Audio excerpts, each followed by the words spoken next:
Retour en plateau et en studio et l'émission reprend ses droits et comme annoncé à l'entame de l'émission, il est déjà en ligne le patron de l'administration du territoire et de la décentralisation. Il fait partie donc de ceux qui ont d'ailleurs lu les différents discours aujourd'hui lors du lancement de cet autre dialogue. Quel était le contenu de son dialogue? Quelle est son impression au-delà? Quelles seront les perspectives? Mori Kwande va tout à l'heure se prêter à nos questions. On refait le monde, l'invité. Monsieur le ministre, bonsoir. Bonsoir, monsieur Abouakar Kondé. Bonsoir à tous les auditeurs du Goma Média. Lamine Monument Sissé, première question. Alors, l'actualité oblige, on va parler de ce dialogue qui vient de s'ouvrir enfin. Vous étiez présent et vous avez même fait un discours. À quoi on peut s'attendre si on vient discuter de ce qui est déjà établi? Merci beaucoup, monsieur Lamine Monument Sissé. Encore une fois, merci à tous les auditeurs de Goma Média. Et comme vous le savez, depuis la prise du pouvoir par le CNRD, dans son élan de rassemblement du peuple de Guinée, au lendemain de la prise du pouvoir, des discussions avaient été engagées avec l'ensemble des acteurs sociaux du pays, et qui a abouti à la récolte de plusieurs documents de mémorandum, mais également à l'élaboration d'une charte de la transition, de la mise en place d'un gouvernement et progressivement la mise en place du CNP. Tout cela dans l'esprit de rassemblement, mais aussi de participation de l'ensemble des composants à la gouvernance de la transition. Ceci dit, au mois de janvier, on a entamé des discussions avec les acteurs politiques par rapport aux questions de dialogue sur la transition, surtout les questions d'ordre politique. Et pendant plusieurs mois, il y a eu des discussions et un cadre de concertation inclusive a été alors à l'époque mis en place. Et ce cadre n'avait pas fait d'unanimité au sein des acteurs sociopolitiques, mais également au sein des acteurs syndicaux. C'est ce qui a amené M. le Président de la Transition, après la nomination du Premier ministre Dr Bernard Goumou, de prendre un autre décret pour créer ce cadre de dialogue dont la session inaugurale s'est tenue aujourd'hui à l'hôtel Riviera, en présence de l'ensemble du corps diplomatique représenté en Guinée, du médiateur désigné de la CEDEAO à la personne de Dr Boni Yahi, et également des membres du Conseil national de transition, dont le président et les deux vice-présidents et l'ensemble des membres du gouvernement. Ceci dit, ce dialogue s'ouvre avec beaucoup d'espoir que les Guinéens enfin vont accepter de s'asseoir, discuter et s'accorder sur le minimum. L'autre côté d'amertume que j'ai, c'est du fait encore que jusqu'à maintenant, on a encore d'autres catégories de Guinéens qui estiment que ces cadres, pour leur participation, il fallait des préalables. Malgré tous les efforts fournis par le Premier ministre Bernard Goumou en se déplaçant lui-même en personne, siège par siège des partis politiques, des organisations de la société civile, des centrales syndicales, envie de les rassurer pour leur dire de venir et que toutes les questions seront sur la table, les questions pourront être débattues et des solutions pourront être trouvées entre les Guinéens. Malgré ces efforts du Premier ministre, il y a quand même une première en Guinée, même qu'un ministre se déplace pour sillonner les sièges des entités sociopolitiques. Dr Bernard Goumou l'a fait dans le sens et l'élan de rassemblement, l'élan de réunification, mais également Monsieur Mori, on a suivi ça. Je voudrais savoir, je dis que les gens viennent au dialogue. Les points inscrits à l'ordre du jour sont des points qui sont déjà, c'est comment les exécuter, mais apparemment, on ne peut pas les amender et on ne peut pas les réduire.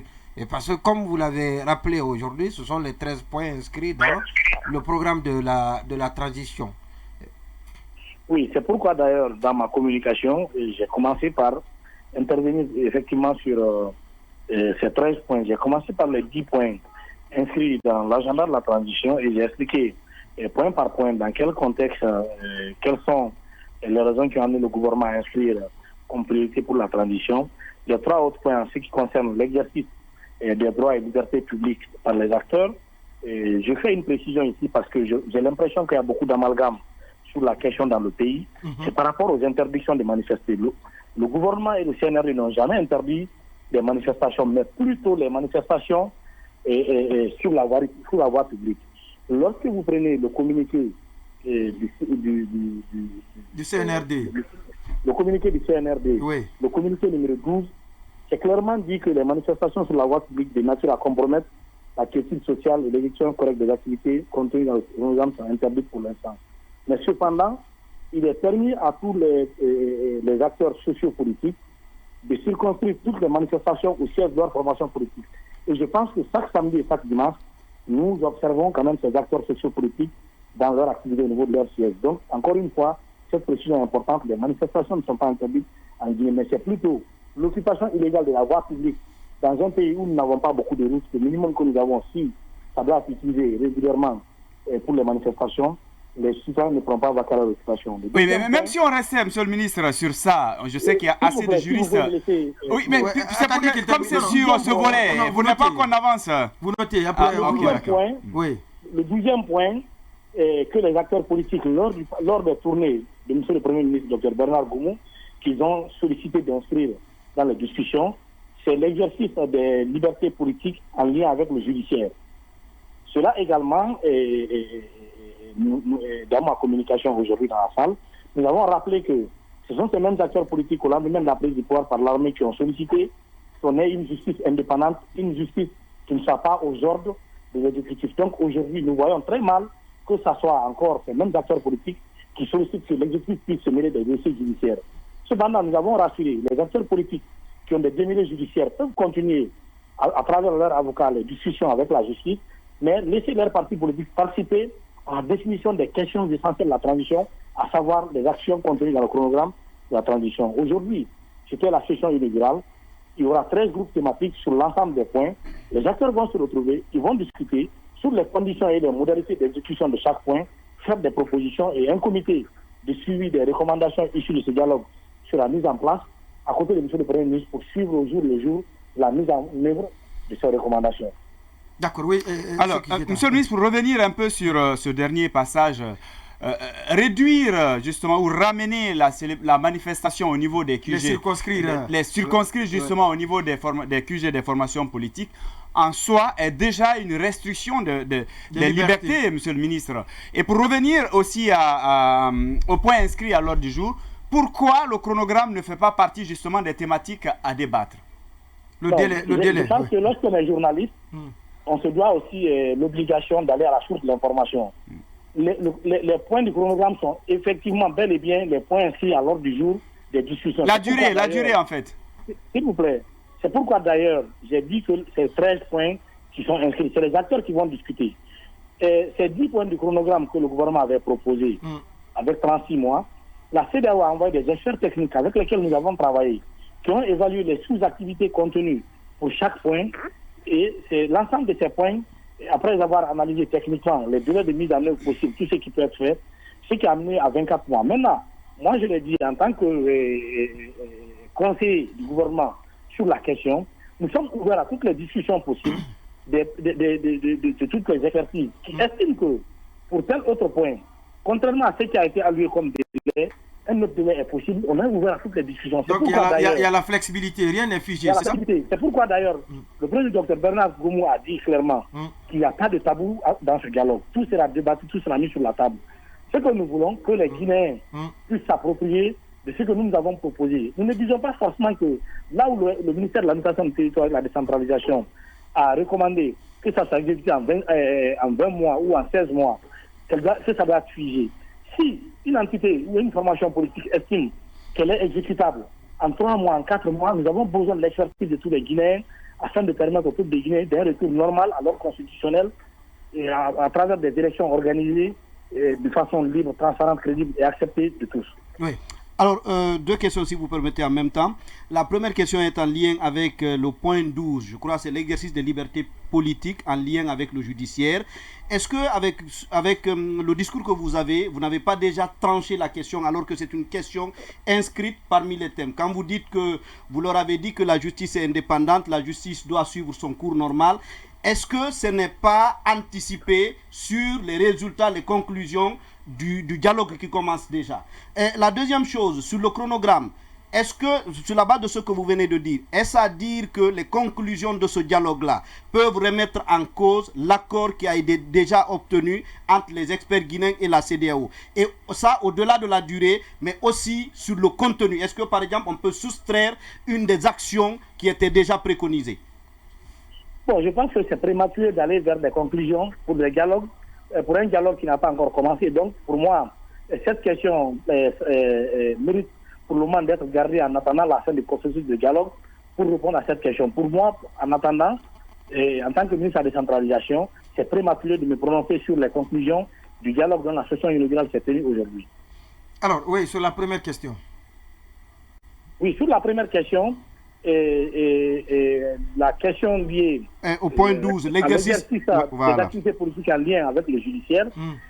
En tant que ministre de la décentralisation, j'ai un peu rappelé quand même les recommandations contenues dans l'ensemble des mémorandums que les acteurs sociopolitiques et les corps constitués ont transmis au CNRD au lendemain de la prise du pouvoir. Ceci dit, aujourd'hui, si les acteurs politiques estiment que l'exécutif doit changer dans les affaires judiciaires pour telle ou telle raison, c'est la conclusion du dialogue qui nous qui va nous le dire. Qui nous le dira. Mais aujourd'hui, je trouve que c'est prématuré pour nous de dire quelque chose. Moi, j'ai planté le décor. J'ai essayé d'expliquer en tant que citoyen d'abord, mais aussi en tant que ministre de la décentralisation, qui quand même devait avoir une certaine position de rappel à tous les acteurs de ce qui a été dit. Au début de cette transition, nous étions tous là. D'accord. Oui. Alors, Monsieur Condé, est-ce que vous avez eu vent d'une quelconque promesse qui avait été tenue par les facilitatrices en ce qui concerne la participation des autres leaders politiques au dialogue ou de l'ensemble? Si oui, est-ce qu'il va falloir donc faire des manœuvres encore pour leur permettre de venir autour de la table? Ça, c'est ma première question. Ma deuxième question est de savoir, parce que dans le point 1, il est écrit recensement général de la population et de l'habitat. Et ensuite, dans le point 2, recensement à vocation d'état civil. Alors, contrairement à la proposition qui avait été faite, je pense, par les leaders politiques, on peut faire le recensement général de la population et à partir de là, on peut extraire le recensement à vocation état civil. Wow. Comment est-ce que vous pouvez, vous avez donné les deux? Si j'ai bien compris en tout cas. Merci beaucoup. Sur la première question, je vous dirais que l'engagement des facilitatrices, c'est ça la première question. Les démarches entamées par Monsieur le Premier ministre, Dr Bernard Gomou, il efficacement à œuvrer pour le retour de l'ensemble des fils de Guinée, acteurs et actrices politiques autour de la table pour ce dialogue. Ceci dit, ça voudra dire que les facilitatrices et Monsieur le Premier ministre, les membres du gouvernement, chacun, en ce qui le concerne, est en train de travailler pour le retour de tous les Guinéens autour de la table de discussion pour que ce dialogue puisse vraiment accoucher de quelque chose qui puisse être consommable par l'ensemble du peuple de Guinée. Maintenant, la deuxième question... le recensement général. Monsieur Ndoye Sadibou. Monsieur Ndoye. Monsieur Ndoye, le recensement général de la population et de l'habitat et le recensement administratif à vocation d'état civil, c'est deux activités distinctes, différentes, qui n'ont rien à voir l'un de l'autre. Le recensement général de la population touche les individus, c'est-à-dire lorsque un agent de recensement arrive ou un agent de dénombrement arrive chez M. Ndoye, son épouse, ses enfants ne sont pas obligés d'être à la maison. Le cousin qui vit chez M. Ndoye est en mesure de donner le nombre de personnes qui vivent avec eux, de donner la situation. Si vous avez des bétails, des volailles, donner cette situation. Tandis que le recensement administratif à vocation d'état civil, tous les Guinéens passeront, vont passer devant une machine. Donc, c'est deux activités différentes. En clair, l'autre concerne les individus, l'autre concerne les citoyens. Maintenant, le recensement général de la population et de l'habitat, écrit au point 1 de l'agenda de la transition, vous devez comprendre, je pense que je l'ai dit plusieurs fois, mais la répétition est pédagogique, je vais revenir là-dessus. Ce travail de recensement général de la population et de l'habitat n'a rien à voir avec un processus électoral.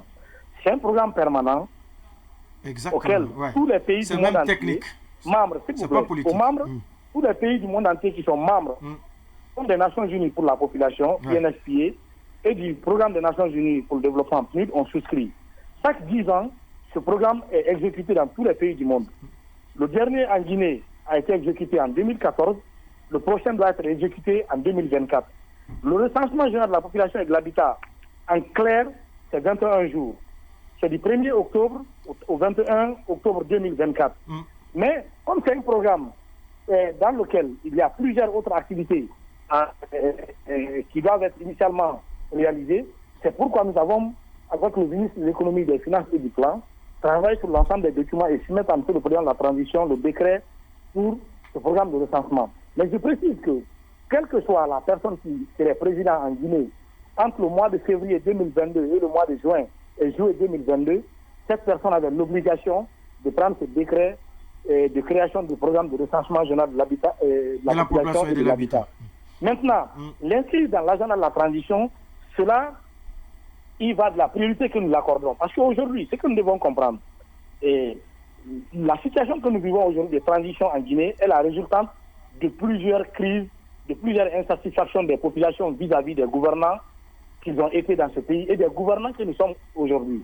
Maintenant, ceci dit, comme nous aimons souvent le dire, que cette transition devait être la dernière, nous devons nous battre pour planter le décor de véritables actions qui puissent permettre désormais au peuple de Guinée d'avoir accès à un certain nombre de services. Mais nous avons un problème dans ce pays, c'est un problème de données et de planification.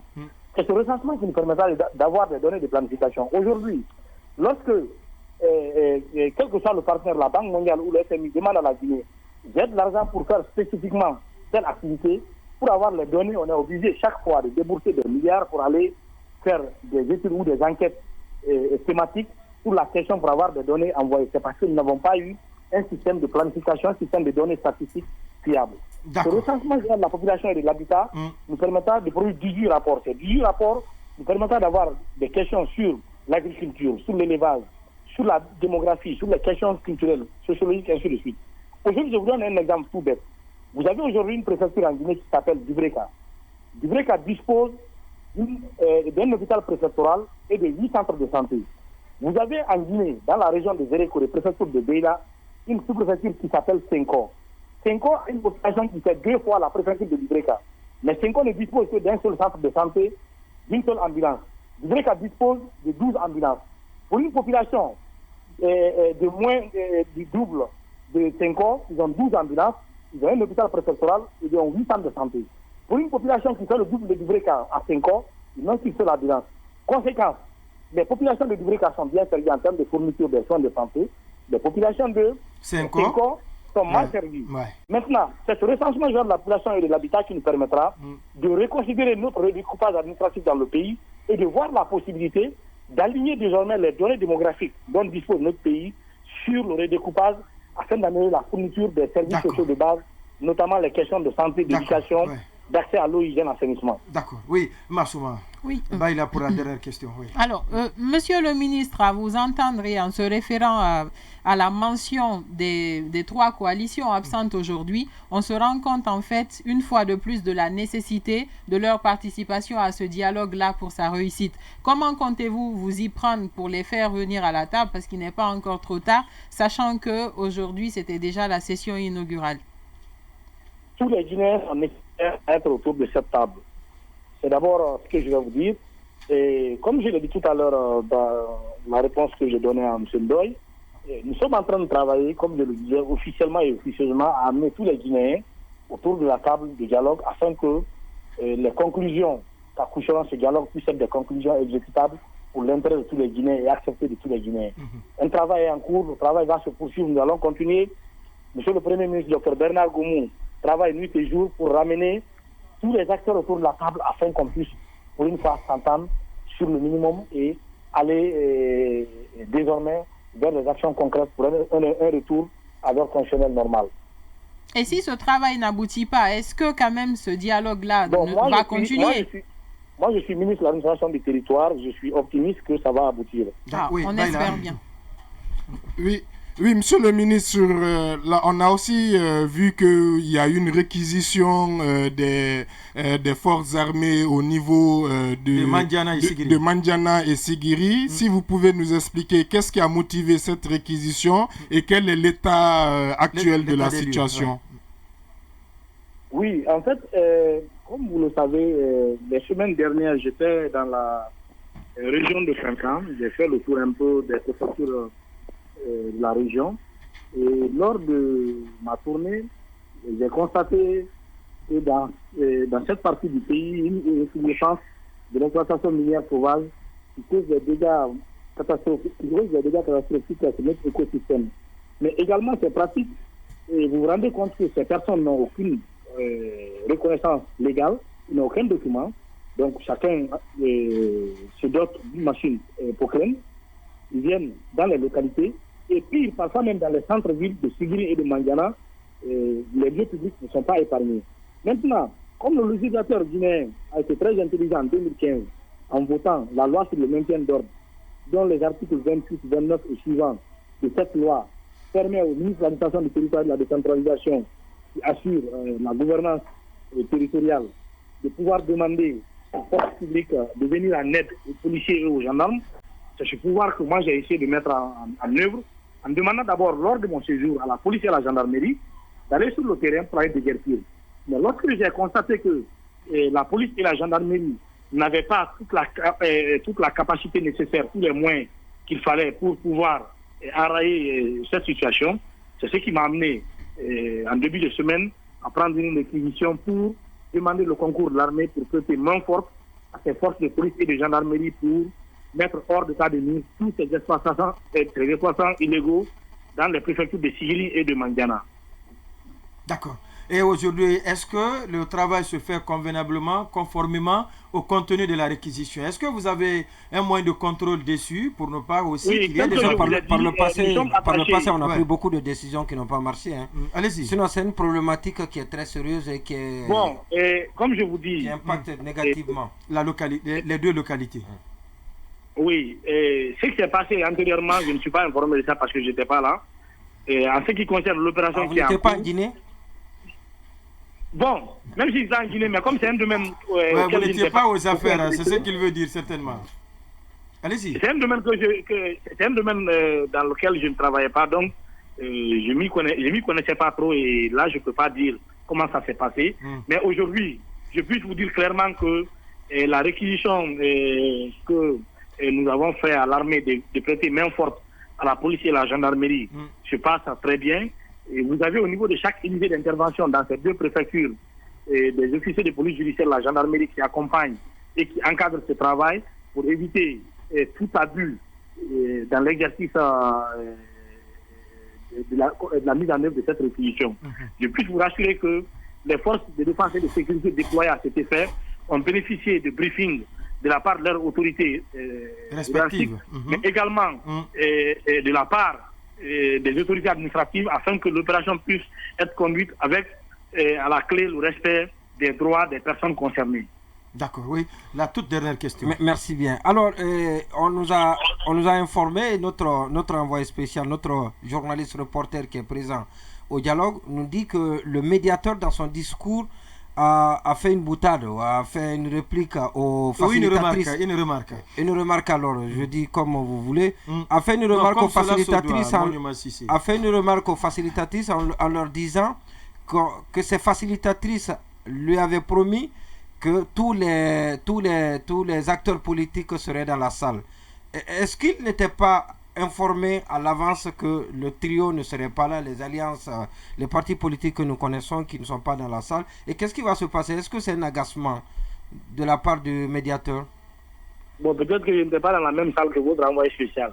Mais ce que moi je sais, le médiateur est beaucoup plus en contact avec les partis que vous estimez qui n'étaient pas dans la salle que nous-mêmes. Ceci dit, le médiateur vient de la Côte d'Ivoire où pratiquement tous ces acteurs politiques aujourd'hui ont trouvé comme refuge. Et vu que le médiateur n'était pas informé et que c'était une boutade, je pense que peut-être que je n'étais pas dans la même salle que votre envoyé spécial. Cela, ça peut s'expliquer par cela. Mais en ce que je sais, le médiateur a pris la parole, il a remercié les facilitatrices pour les efforts qu'elles ont mis en œuvre pour que cette session inaugurale puisse voir le jour, mais également remercier le gouvernement pour l'esprit d'ouverture que le gouvernement a mis en place pour la tenue de cette session inaugurale. Et il a pris l'engagement que ceux qui ne sont pas dans cette salle, il mettra tout en œuvre aux côtés des facilitatrices pour les ramener dans la salle. Il a dit également qu'il regrette que jusqu'à présent que ces gens n'ont pas encore compris que quelle que soit la gravité d'une situation, c'est autour de la table qu'on finira par se retrouver. Maintenant, dire que le médiateur avait l'air surpris de ne pas voir ces personnes, je pense que peut-être qu'on n'était pas dans la même salle, ou peut-être on n'a pas suivi le discours d'un même médiateur. Merci à vous, Monsieur le ministre Mori Kondé, d'être passé dans cette émission. Je rappelle que vous êtes donc le ministre de l'administration du territoire et de la décentralisation. Merci. On refait le monde pour que bougent les lignes du développement et de la gouvernance sur Joma FM. On appelle très